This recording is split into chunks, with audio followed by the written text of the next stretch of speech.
Еба, горит пиздец.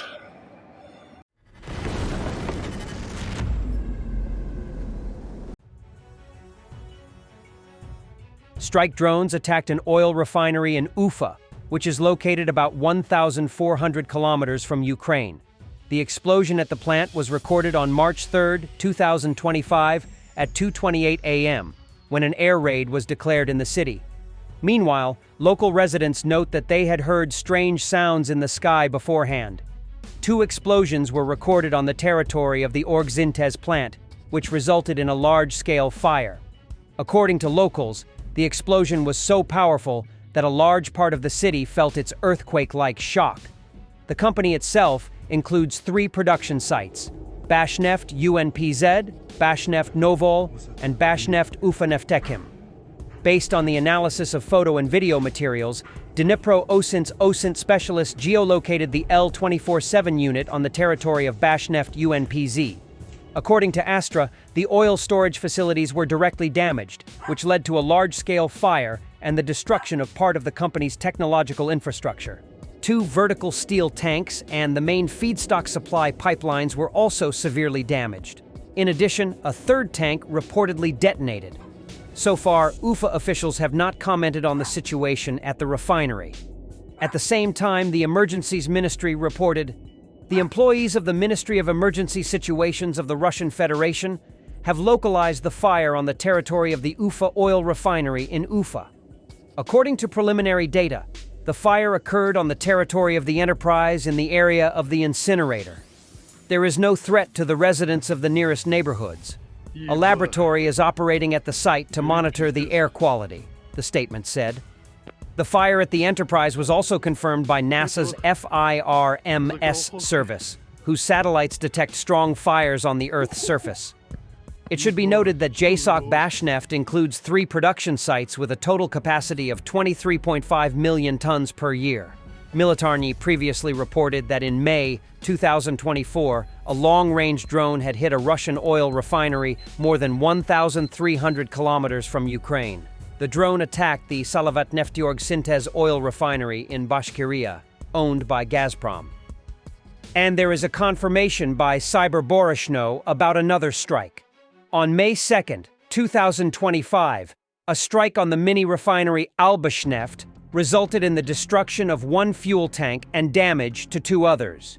Ukrainian forces struck an oil refinery in Krasnodar Krai and a Russian Buk missile system, reports the General Staff. On February 5th, SBU and other units hit Albashneft, a key mini-refinery supplying fuel to the Russian army. Just another day in the Russian army's logistical nightmares. A repurposed heavy APC based on the T-80BV, equipped with an anti-drone grill, met an anti-tank trench. It seems it decided to make itself comfortable there. A video appeared online that reportedly shows Chinese people wearing a Russian military uniform. One of them has a marking of a Russian Bars military unit. It is reported that the video was filmed in the Pokrovsk direction, Donetsk region. The video has not been verified. It is unclear where and when it was filmed.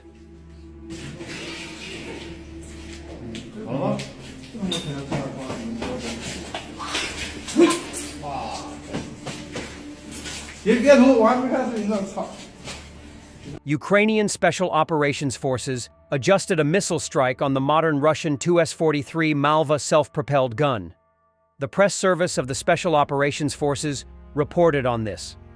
During the aerial reconnaissance, the operators of the 140th Special Purpose Center discovered a camouflaged artillery position and a Tu-S-43 Malva wheeled artillery system in the Russian rear.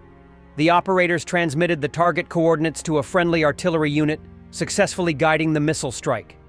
The first missile strike directly hit the self-propelled gun, with subsequent cluster munitions causing widespread fragmentation damage.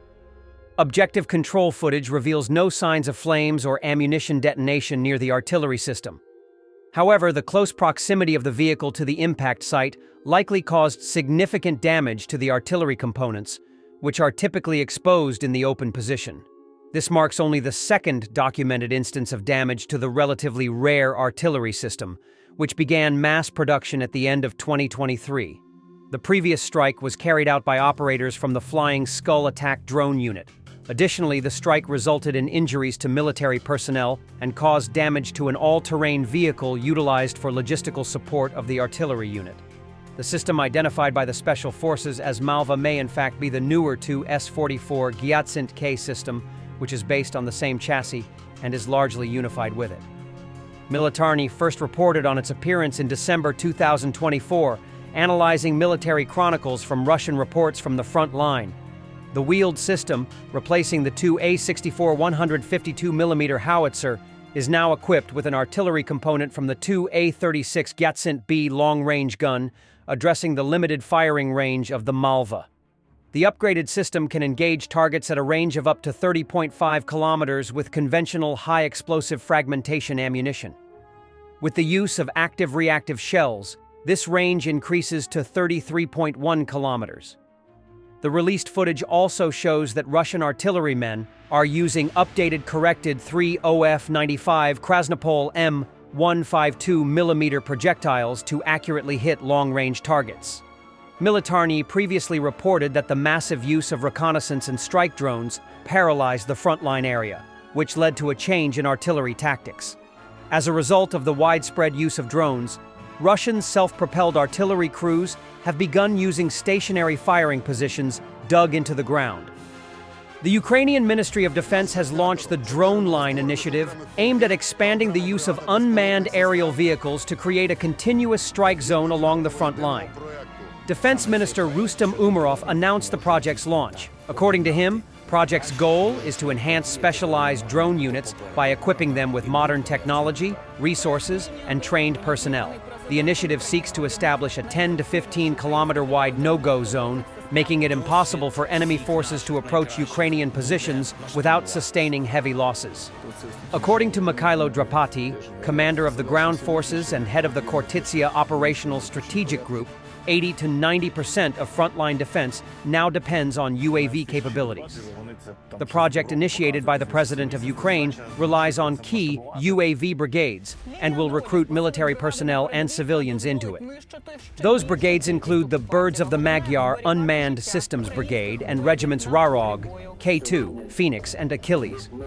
The Ministry of Defense has allocated an additional 4.6 billion Ukrainian hryvnias for the initiative, covering drone procurement, electronic warfare equipment, transport, and other mission-critical resources.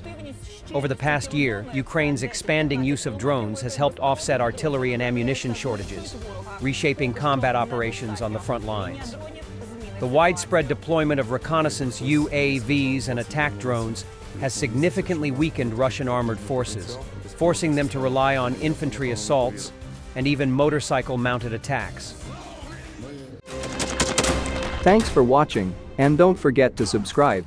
Also, if you want to support Warthog Defense, please become our member and get early access to new videos, exclusive members-only videos, and become administrator in comment section. The membership link is in the description. Every day. We had a guy last week, it's 6 rescues in 6 days. You know, he's doing the job every day.